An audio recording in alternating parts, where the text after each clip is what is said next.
রাজ্যে শীতের রেশ ধীরে ধীরে ফিকে হচ্ছে। রাত বা ভোরে হালকা ঠান্ডা থাকলেও বেলা বাড়তেই গরম বাড়ছে। কলকাতা সহ দক্ষিণবঙ্গের বিভিন্ন জেলায় তাপমাত্রা স্বাভাবিকের থেকে বেশি।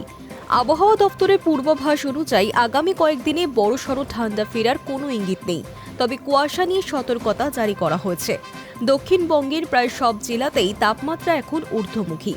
আলিপুর আবহাওয়া দপ্তরের মতে আগামী 7 দিনে দক্ষিণবঙ্গে তাপমাত্রায় বড়সড় কোনো পরিবর্তনের সম্ভাবনা নেই। অর্থাৎ জাঁকিয়ে শীত ফেরার আশা আপাতত নেই, তবে সকালের দিকে কুয়াশা ভোগাতে পারে। পুরুলিয়া, পূর্ব ও পশ্চিম বর্ধমান, বাঁকুড়া এবং বীরভূমে হালকা থেকে মাঝারি কুয়াশার সম্ভাবনার কথা জানানো হয়েছে। কলকাতায় শীতের রেশ অনেকটাই কমেছে। গত কয়েকদিন ধরে শেষ রাত বা ভোরে হালকা ঠান্ডা অনুভূত হলেও বেলা বাড়তেই গরম বেড়েছে। আবহাওয়া দফতর জানিয়েছে আগামী কয়েকদিন কলকাতার তাপমাত্রা মোটামুটি এই মাত্রাতেই থাকবে। বড় কোনো ঠান্ডা পড়ার আর সম্ভাবনাই নেই।